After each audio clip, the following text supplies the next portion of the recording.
As far as how I ended up with Crackverbal there was a really close friend of mine who was working with y'all. He was from a similar background as me. He was working with Aditi, went into UBC. At that time, I was looking at Rotman as my one serious school, and everything else was supposed to be ambitious.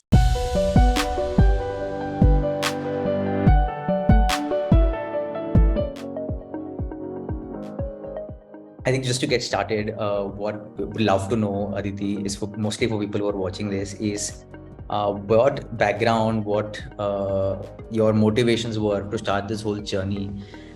Where did you come from in terms of your professional life, and why did you even start considering an MBA? So I think I'll answer the second part first. I think I've known for the longest time that I wanted to do an MBA. In fact, it was a factor in my decision making during engineering as well. I chose to go to a better school and take a somewhat not so famous, glamorous branch, just because I knew I would always have the option to pivot and to go back and change something if it didn't work out, because I was very sure about doing an MBA. I honestly thought that's where my skill set lied, and that was the kind of jobs that appealed to me at that time. I only understood general management as a post MBA goal. And this is about 5, 6, 7 years, I don't know how many years ago. So I didn't have a lot of exposure, but whatever brief exposure I had, I was pretty fixated on the idea that I wanted to do an MBA. And the idea was the fishbone diagram that I had, the roadmap in my head was that I would graduate, work for 2 years, because that most colleges require a minimum 2 years of work ex. And then I was supposed to go and either give my GMAT and then go and do my MBA. But my actual professional career has been very different, I would say. I joined Tata Steel straight out of college when I graduated, and I joined in operations as a manager. 3 years, 3 years post that, I got promoted as senior manager, where I moved into the business transformations, department, division of the company. And then I was looking after procurement, especially raw material procurement, and how you can do cost saving, synergies, and all of that across locations. And 5 years in is when I'm finally going to go do my MBA. So slightly different from the original plan, but also as that ends well, I guess. And obviously the first big thing that always is in your way is the GMAT, right? Which is a very important test to take. So how did you first, and like you said, it's 4 or 5 years, so you've been out of college for a while and you haven't really taken tests like this for a while. So how did you get yourself into that mindset, and also how did you approach the whole prep process? How was it? Sure. So initially, I'd given the GMAT, I think, for the first time in 2021, if I'm not wrong. Yeah, 2020 or 2021, I forget now. I was very confident. I was like, how difficult can it be? It's just maths and English, and I've got that down. So I will say that I took it a little bit very overconfidently. Somehow I still managed to get a 690. And I only did it with a deadline because there was an internal process at my company that I wanted to apply for, which required a GMAT score. So it's not I went through the routine of how people actually prep for the exam. So I just gave it as a Hail Mary. I was like, how difficult can it be? I got a 690. And then that was it. And then I didn't think about it again for, another 2 years or so, because like I said, there were things happening within my career that I was happy with, the kind of progression that I was making. I thought it was adding value to my, entire profile. And for me also personally, there was a lot of learning opportunity. And then finally, I actually applied for ISB with my 690, and I got into ISB. And then when I got into ISB, usually, again, it's probably spoiled thing to say, but that's when I was like, I always wanted to go out. I really wanted to get a global MBA. And after I got my admit is when I started thinking about oh, you know what, maybe I can, if I just work a little bit harder or study a little bit better, I can get a better school outside and do something with that. So honestly, that was my motivation.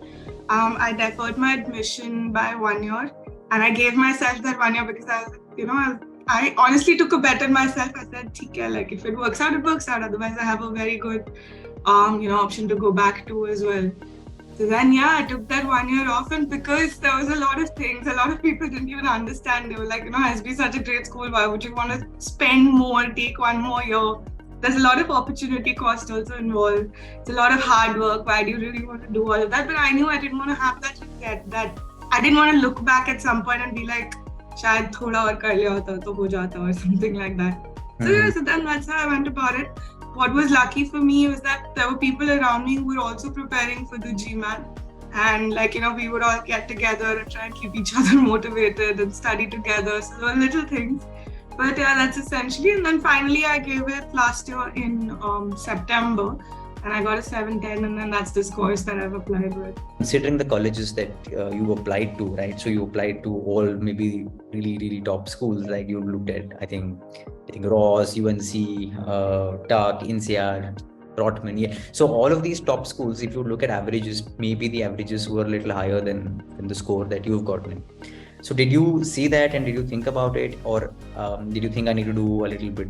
I need to take another attempt, or how did the whole processing happen of this?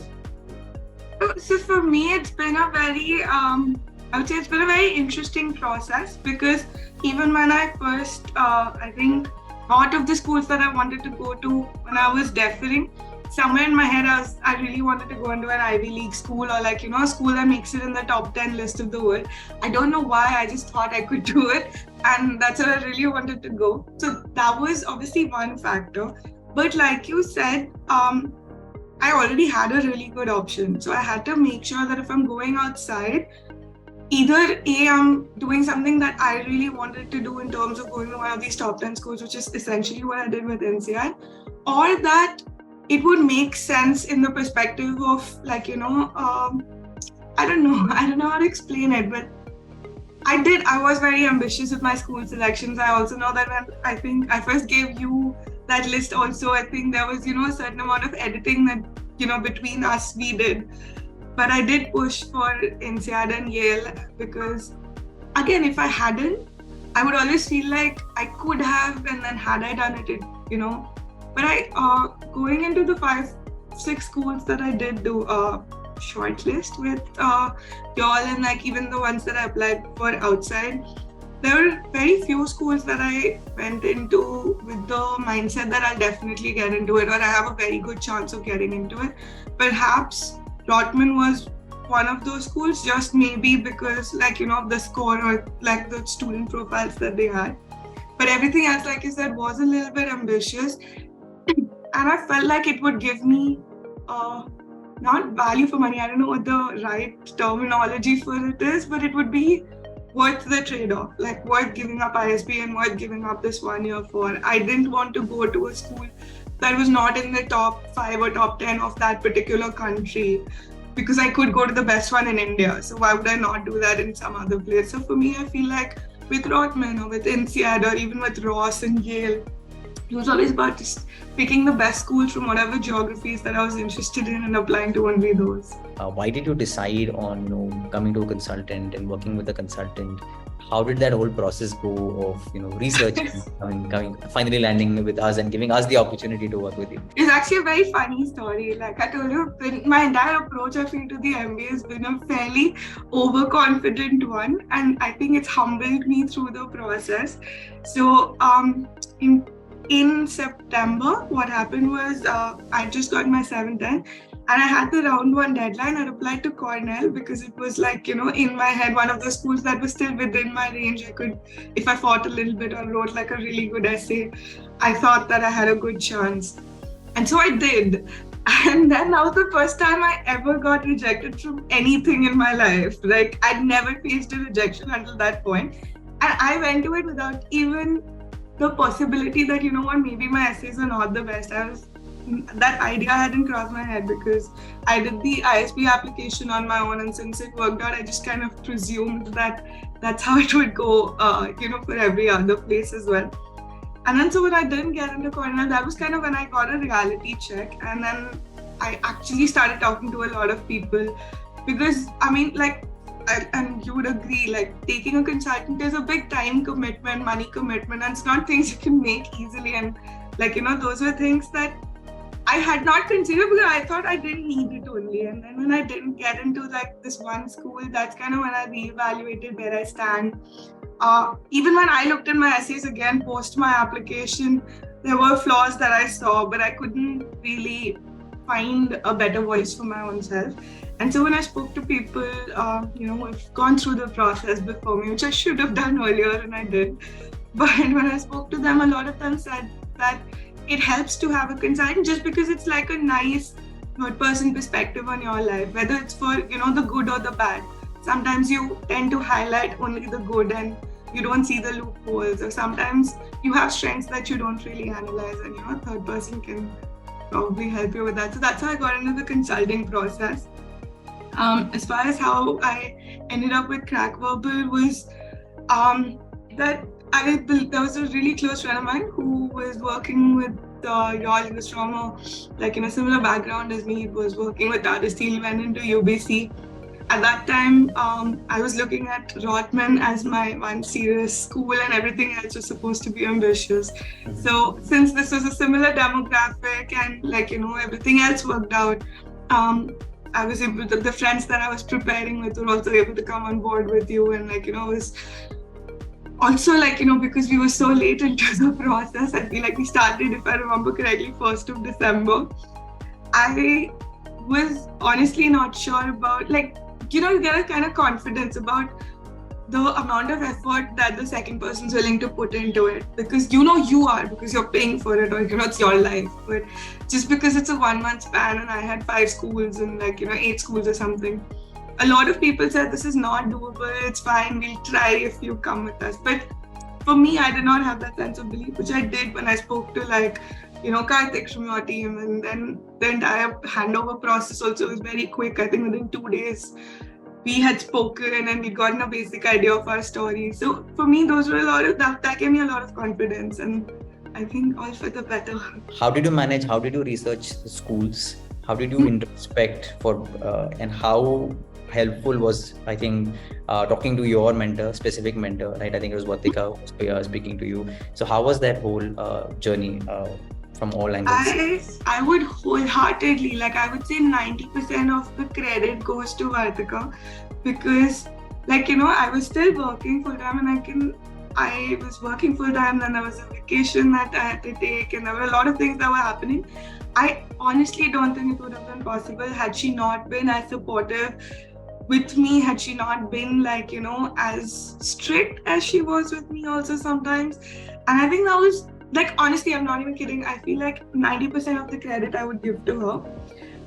Right from the first call, when I think I spent an hour and a half with her, and I told her my entire life story, starting from when I was 4 until yesterday, the day before I was talking to her. I told her everything, and she was so patient about it.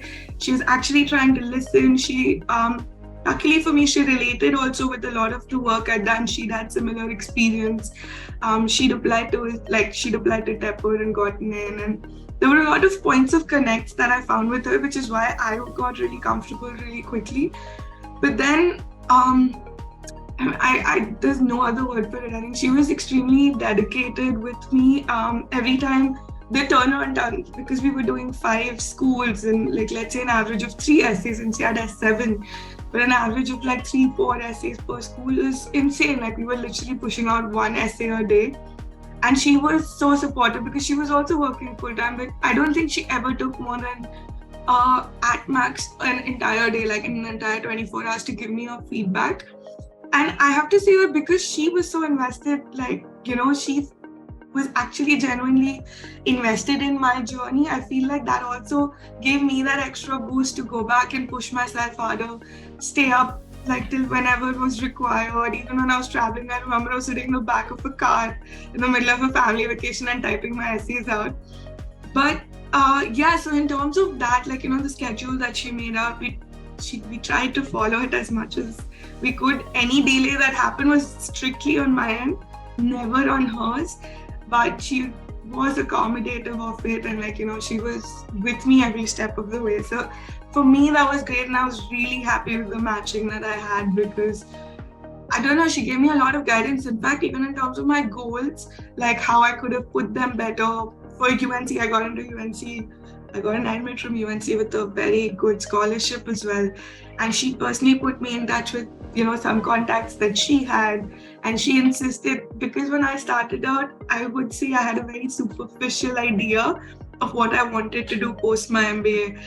And she insisted that I go and research this role properly, understand which companies offer it, what are the kind of roles that they take on, geographies they work in. And because of that, I feel like over time that also strengthened my idea of what I want to do and how I want to do it, which I was then, that conviction I was able to translate into my essays. So, how did you deal with all of these interviews? How did you prepare for these interviews? And how were the actual interviews? So in terms of preparation, I feel like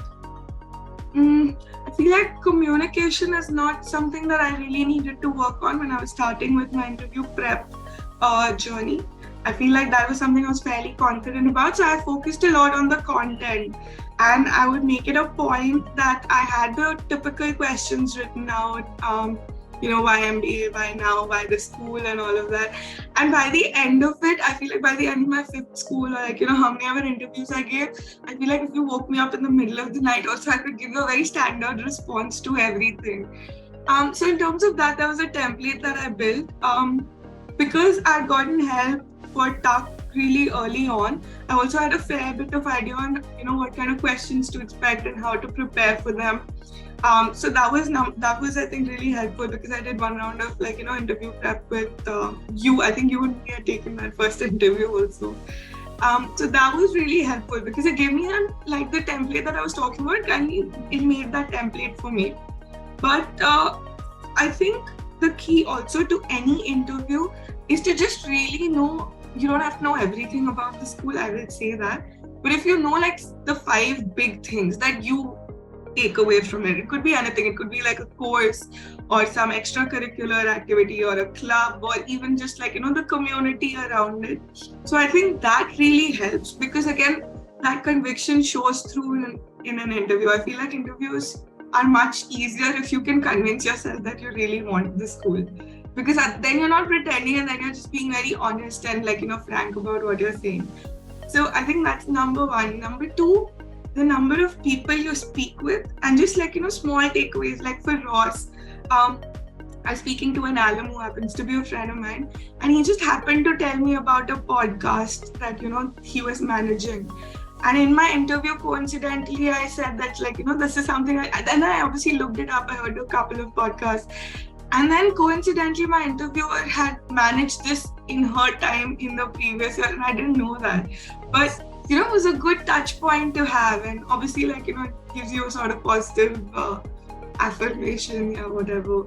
So that was my prep. So the prep, there were only 2 things. I just went through the website, found 3-4 things that I really liked, which basically would answer your why this particular school question also.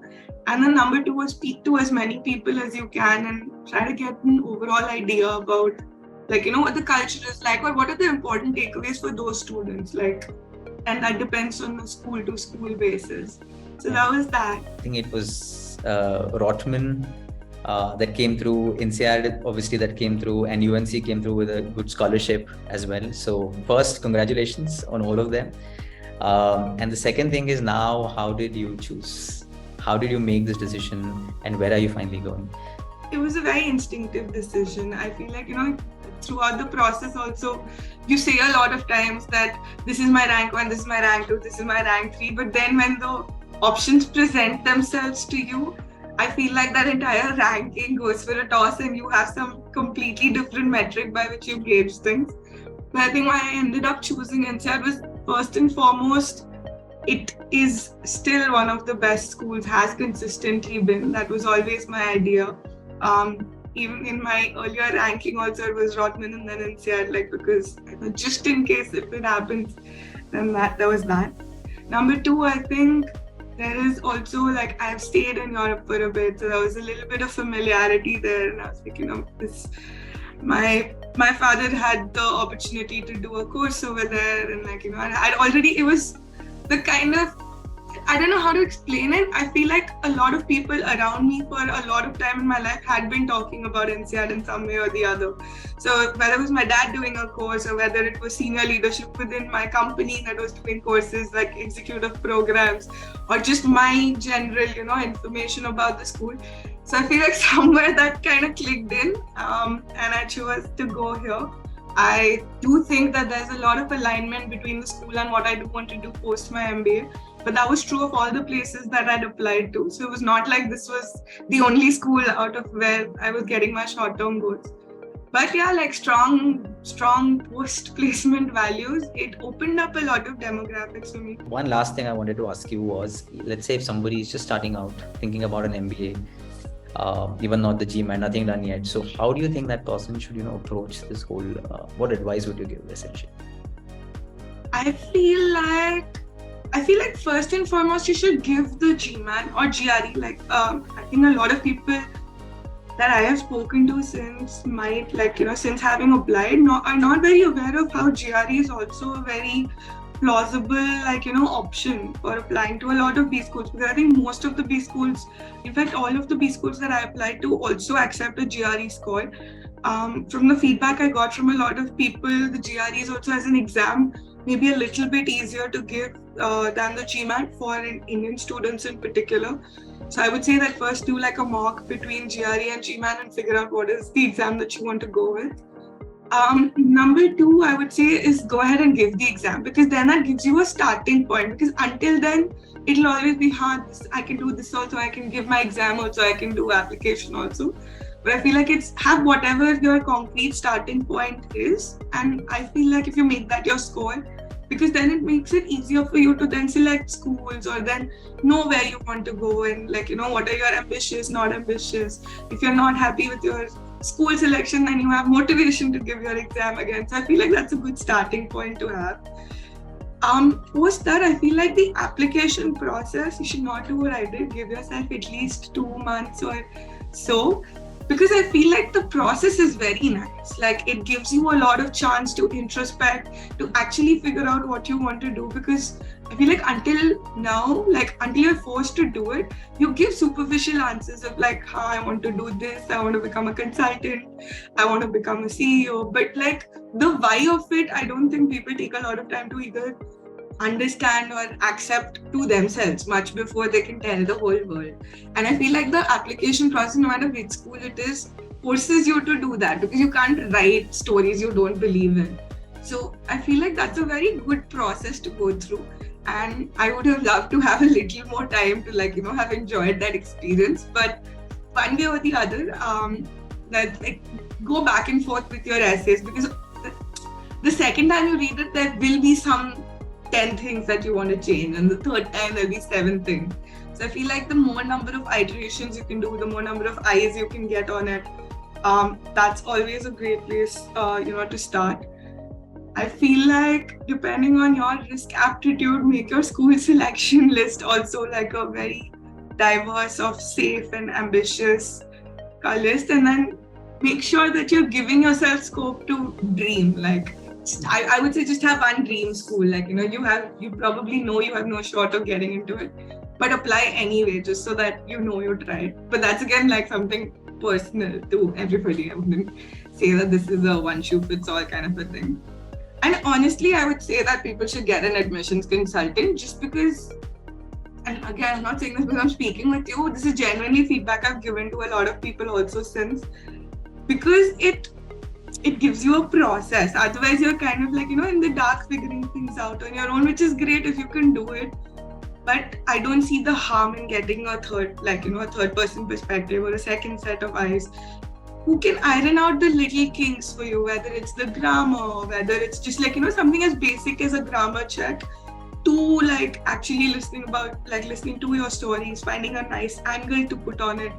And with the consultants, I feel like no matter who it is, they have, since you all have worked with so many different people, with so many different schools, you have an idea about what are the kind of stories that sell. And I'm not saying that you should make stories up, but the way you phrase your idea, it will obviously still have to be 100% you, but how you phrase it, or what are the points that you highlight I feel like, a consultant, whoever they are, can help you with that. So I feel like these are the three things that I would tell someone. Thank you so much, Aditi, for your time. It was a pleasure working with you and talking to you today.